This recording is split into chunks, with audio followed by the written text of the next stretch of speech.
हालत ये है कि ज़्यादातर लोग मेहनत नहीं करना चाहते। अब मेहनत के अंदर पैसे कमाने वाली मेहनत तो सारे करना चाहते सारे हैं। हाँ। और सारे चाहते हैं कि जितना धन कमा लें, जितनी प्रगति कर लें, दूसरे से बड़ी कोठी बना लें, दूसरे से बड़ी गाड़ी लें, दूसरे से ज़्यादा प्लाट, दूसरे से ज़्यादा धन और दूसरे से ज़्यादा नाम हो जाए। ये होगी दौड़। दौड़ हो गई है हाँ। मेरा बेटा मेरी बेटी दोनों बढ़िया लग जाएं, नौकरी लग जाएं, बढ़िया पढ़ जाएं, बढ़िया उन्नति कर जाएं। ये अब ये तो एक हुआ, सबका चाहत होती है, अच्छी चाहत भी है, ऐसा बुरा भी नहीं, लेकिन उसकी कीमत क्या चुकाते हैं। तो महिलाएं, जैसे ही महिलाएं खास करके जैसे शादीशुदा शादी होने के बाद में महिला और शादी होने के बाद में पुरुष दोनों पहले तो लग जाएंगे उस बच्चे के लालन पालन में, मोह पड़ जाएगा उसमें ज़बरदस्त तरीके से, तो बस उसी के अंदर खो जाएंगे। तो डिलीवरी जिस साल हुई तो उस साल तो सवाल ही नहीं दूसरे कामों में, वैसे भी हेल्थ भी अलाउ नहीं कर पाती उसकी। दूसरे साल फिर उसके लालन पालन, तीसरा साल फिर उसके लालन पालन। तो 3 साल चाहे उसका कमर दुख रहा है, चाहे उसका वजन बढ़ रहा है, चाहे उसकी बीपी हो रहा है, चाहे उसके शुगर हो रहा है, चाहे उसके स्ट्रेस डिसऑर्डर है, चाहे एंजाइटी है, कुछ भी है, वो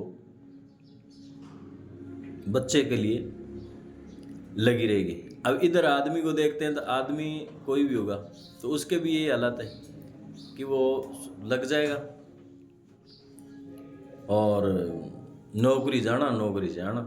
ज़्यादातर नौकरी वाले हैं, नहीं बिजनेस वाले तो बिजनेस में जाना, सुबह दुकान टाइम से खोल लेनी, रात को टाइम लेट तक दुकानें बंद करनी।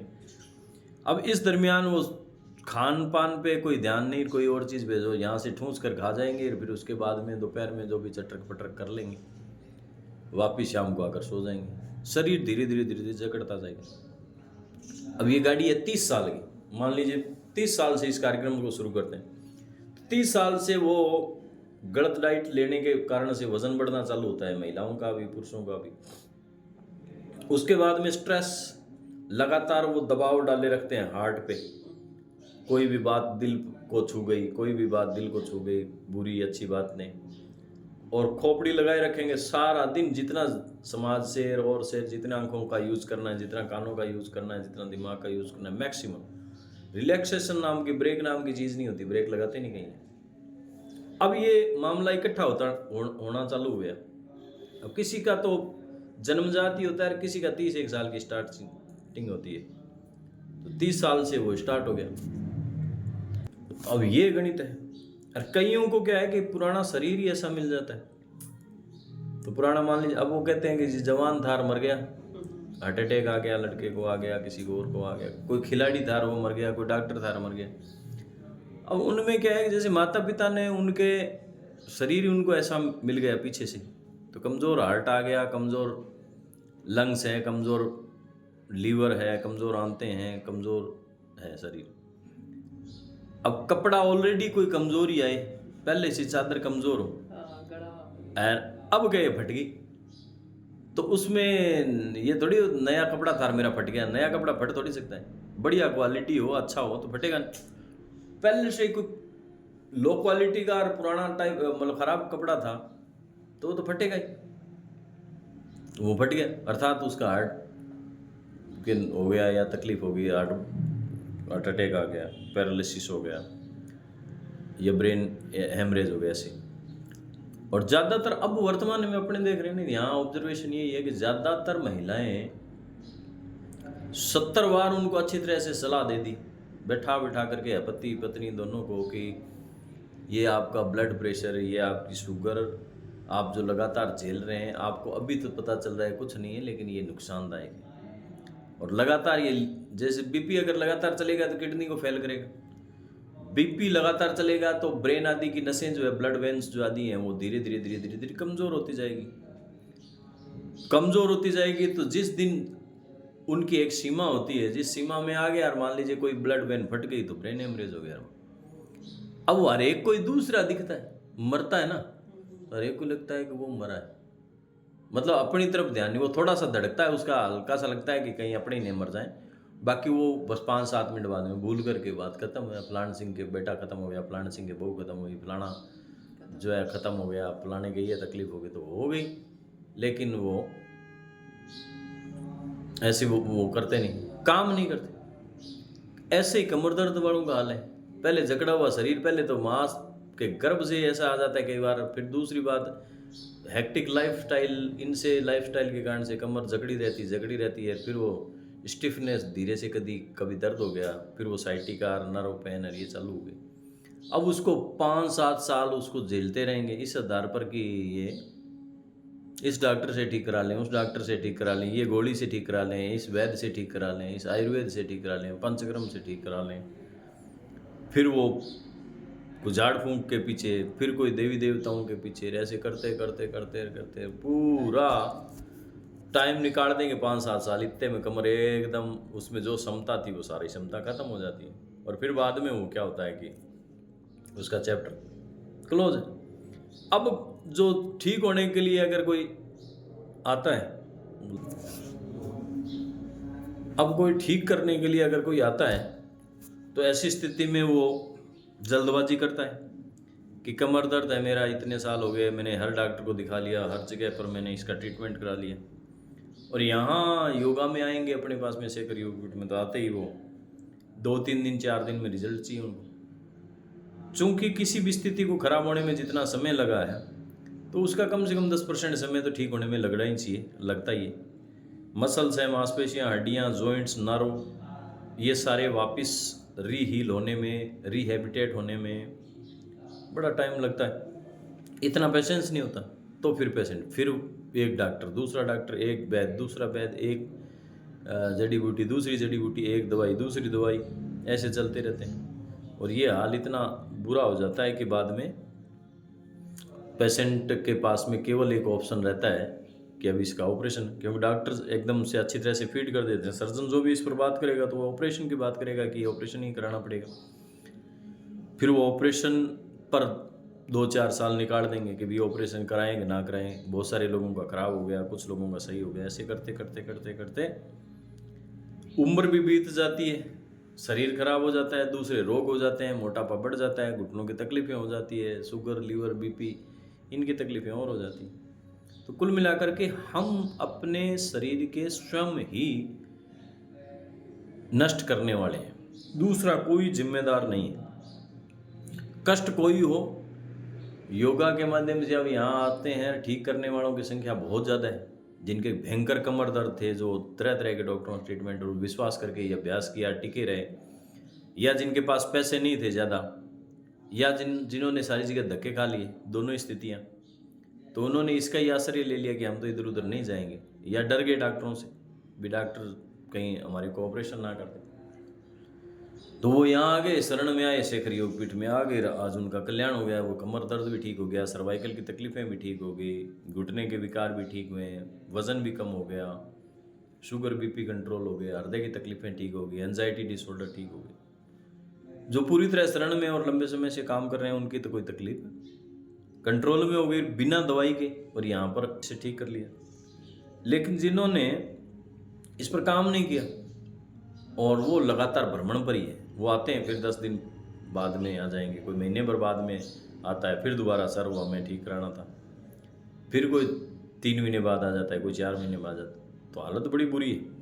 इसमें जिम्मेदार कोई दूसरा नहीं है, स्वयं ही हम जिम्मेदार हैं कि हम अपने शरीर पर अगर नियमित रूप से, जैसे खाना खाते हैं, जैसे नहाते हैं, जैसे ऑफिस जाते हैं या घर गृहस्थी का काम करते हैं, ठीक ऐसे ही अगर शरीर के अंगों की एक्सरसाइज, शरीर के अंगों का जो है अवरोधों को हम दूर नहीं करेंगे योग से, आसन से, प्राणायाम से, मेडिटेशन से, तो ऐसी स्थिति में शरीर में जो बीमारियां हैं वो घर कर जाती है। जैसे किसी कपड़े में को रोज़ाना उसमें चाय डाल दो, कॉफ़ी डाल दो, रोटी डालो, सब्जी डालो, छाछ, दूध, दलिया, चॉकलेट, जितने भी खाद्य पदार्थ हैं, जितने भी पेय पदार्थ हैं, एक कपड़े पे डालते जाएं, और फिर उस कपड़े को धोए नहीं,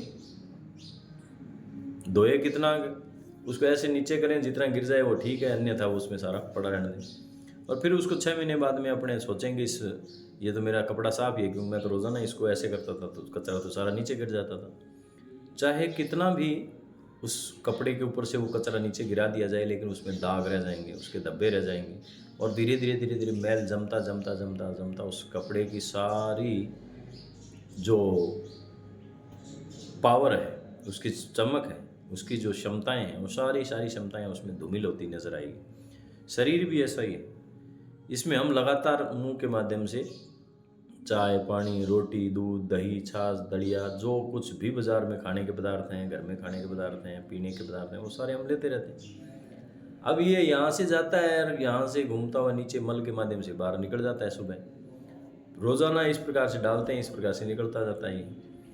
लेकिन इसी दरमियान जब ये अंदर से यात्रा करता है तो ये शरीर में इसके जो अपशिष्ट पदार्थ हैं वो शरीर के अंदर बहुत सारे रह जाते हैं, कण रह जाते हैं, बहुत सारे चीज़ें जो फिल्टर नहीं हो पाती हैं, और मल और मूत्र थोड़ा सा निकल गया बाहर, बाकी चीज़ें इसके अंदर जमती रहेगी और धीरे धीरे धीरे धीरे फिर ये विकार के रूप में सामने आएगी।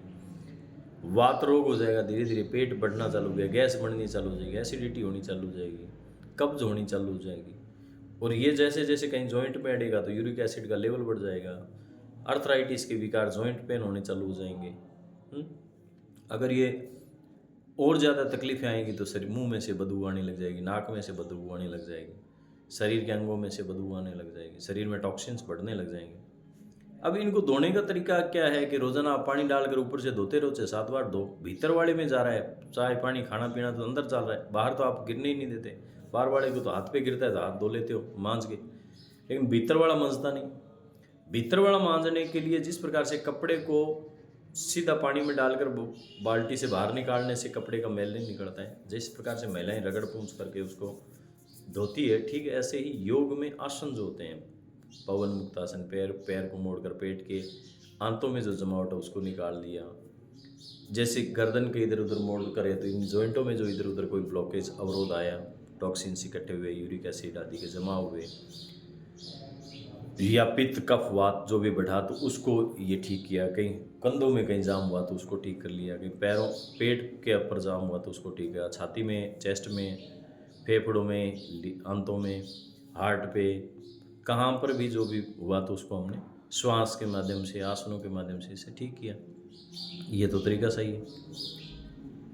अब ये तरीके के लिए तो आना भी पड़े, रोज़ाना परेशान भी होना पड़े, उठना भी पड़े, ना धोकर यहाँ आना पड़े, यहाँ आकर के फिर लगातार प्रैक्टिस घंटा 1.5 घंटा करें, अपनी जितनी क्षमता अनुसार करते हैं तो उनका तो शरीर एकदम टकाटक है, चमकते हुए हैं वो, बाहर भी चमक है, अंदर भी चमक हो गई उनके।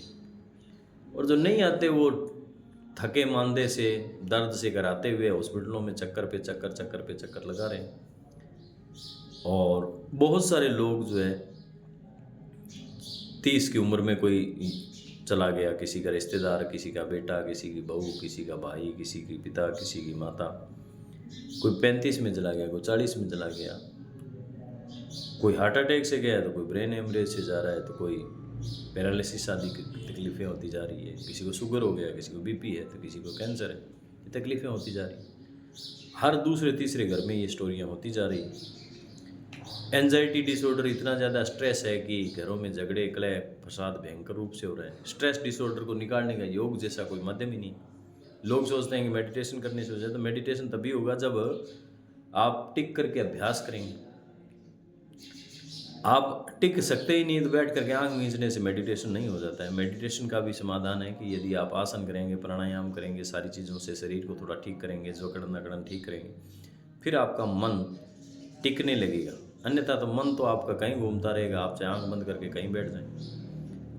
तो वैसे तो ज़रूरत ही नहीं पड़ती। अगर कोई योग आसन कंटिन्यू करे तो ऐसी स्थिति में उसको 1% भी मेडिटेशन में बैठने की भी आवश्यकता नहीं है। वो अगर उसका जो मन है वो प्रसन्न रहेगा, उसका ब्रेन पर जो है, शरीर पर जो है स्ट्रेस नहीं रहेगा, इससे लीवर पर स्ट्रेस नहीं आएगा, इससे आंतों पर स्ट्रेस नहीं आएगा, इससे हृदय पर स्ट्रेस नहीं आएगा, इससे फेफड़ों पर स्ट्रेस नहीं आएगा, इससे अस्थमा फिर नहीं होगा, हृदय की तकलीफें नहीं होगी, लीवर की तकलीफें नहीं होगी, आंतों की तकलीफ नहीं होगी। तो ये करना पड़ेगा।